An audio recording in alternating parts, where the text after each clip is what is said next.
Hello from the NAB show floor in Las Vegas. I'm Scott Fybush here with Wheatstone, and here we are talking with Erik from Utter & Associates in Seattle. Thanks for being with us for a second. You're in the row now. My pleasure. Let's talk a little bit about some of the things that WheatNet-IP can do as an audio service for television. This is some new terminology kind of that we're getting into here, right? And that's terminology that I'm hearing more and more often from my clients, especially when we're moving audio over a network. Whether it's WheatNet directly, AES-67 is coming up more and more as a way to leverage existing investments to interface equipment. So yeah, that's definitely becoming more common. Talk about the advantages to being able to virtualize some of these pieces of audio, some of these services, if you will, in a modern TV environment. You're out there building some of these new studios, working with some of these organizations that need to be able to move things to a whole bunch of different locations, a bunch of different mix-minus setups. How does this all work? Well, from the customer perspective, we're looking at trying to reduce costs, of course. Customer always wants to reduce costs.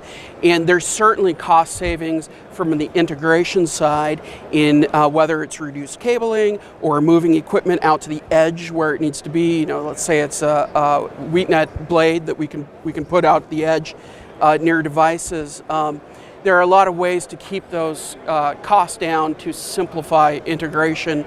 And the simpler that we can keep things, often the more reliably things seem to kind of remain in the long term. And the more flexible too. Flexibility, yeah. How does Madi figure into all of this? That's a good question. Last year we talked some about, in a TV station, about using Madi to interface mix-minus and audio from the WheatNet world with intercoms, with broadcast intercoms. You've got a whole ton of mix-minus you need to make. You've got various program feeds that you need to send around into earpieces, and Madi was the obvious interface, a huge cost advantage. Flexibility was absolutely key, something that you could change on the fly quickly. Now we're in projects this year where we're using Madi as just a straight audio interface really between a video router, so a video router that has a Madi card in it, and the WheatNet world. So rather than buying an entire AES routing frame for your video plant, you can simply interface one or two or more Madi interfaces depending on the number of channels that you need. You can leave those routes, fairly statically set between the video world and the audio world. But then on the video side, your video operators can embed, de-embed as necessary to have access to all of the audio on the fly without having to call in an engineer to do it. Excellent. AES-67 is becoming a bigger deal. It's always been this thing that we're talking about coming up in the future to be ready for. It's here now. People are using it. What are some of the applications? We're so excited about audio as a service, the flexibility and the cost savings that we're looking at every opportunity that we can to leverage that.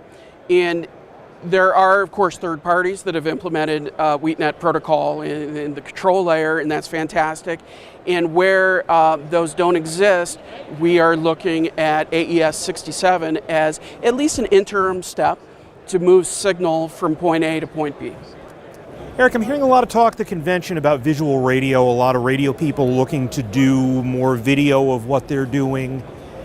Talk to me a little bit about some of the integrations that you're seeing coming up and some of the ways that you're working with that trend. We're really excited about this concept because we've seen on the radio side, we've seen everything from a live studio recording environment where you have a traditional broadcast setup with camera operators, that kind of thing. And then you see the talk show environment that's maybe some PTZs on the wall and a small one-person control room off on the side. We're looking at visual radio as a way to automate that process, to simplify that process, and keep costs down. For example, if you had a talk show with a host and several guests, the producer could come in just minutes ahead of time, sit down in front of the computer, type in the host names, associate a microphone to a guest.